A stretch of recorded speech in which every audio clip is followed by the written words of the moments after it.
தமிழக சட்டப்பேரவையில் அதிமுக சார்பாக சபாநாயகர் அப்பாவு மீது நம்பிக்கையில்லா தீர்மானம் கொண்டு வரப்பட்டது. அதற்கு அதிமுகவுடைய 66 சட்டமன்ற உறுப்பினர்களில் 63 பேர் தங்களுடைய ஆதரவை தெரிவித்திருந்தார்கள். இருந்தபோதும் குரல் வாக்கெடுப்பு மற்றும் எண்ணி கணிக்கும் முறை மூலமாக அந்த தீர்மானம் தோல்வியில் முடிவடைந்ததாக துணை சபாநாயகர் பிச்சாண்டி அவர்கள் அறிவித்திருந்தார்.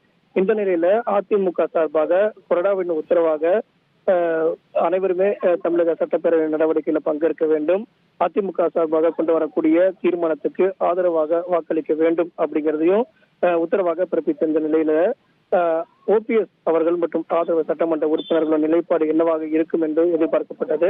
அந்த வகையில பார்க்கும்போது அதிமுக சார்பாக கொண்டு வரப்பட்ட அந்த தீர்மானத்தை ஆதரவு தெரிவிப்பதாக தமிழக சட்டப்பேரவையில அவர்களும் ஆதரவளித்தார்கள். அந்த வகையில ஓபிஎஸ் அவர்களிடம் அவையின் முடிவு வந்த பிறகு கேள்வி கேட்டபோது ஓபிஎஸ் அவர்கள் தற்போதும் நான் அதிமுக சட்டமன்ற உறுப்பினர் தான், அதிமுகவுடைய கொறடாவுடைய உத்தரவிற்கு இணங்க ஆதரவாக நான் தீர்மானத்தின் மீது ஆதரவாக வாக்களித்தேன் என்பதையெல்லாம் தெரிவித்திருந்தார். இந்த நிலையில அதிமுகவுடைய சட்டமன்ற உறுப்பினராகவே தான் தொடருவதாகவும் தீர்மானத்துக்கு ஆதரவாகவே வாக்களித்ததாகவும் ஓபிஎஸ் அவர்கள் செய்தியாளரிடம் தெரிவித்துள்ளார்.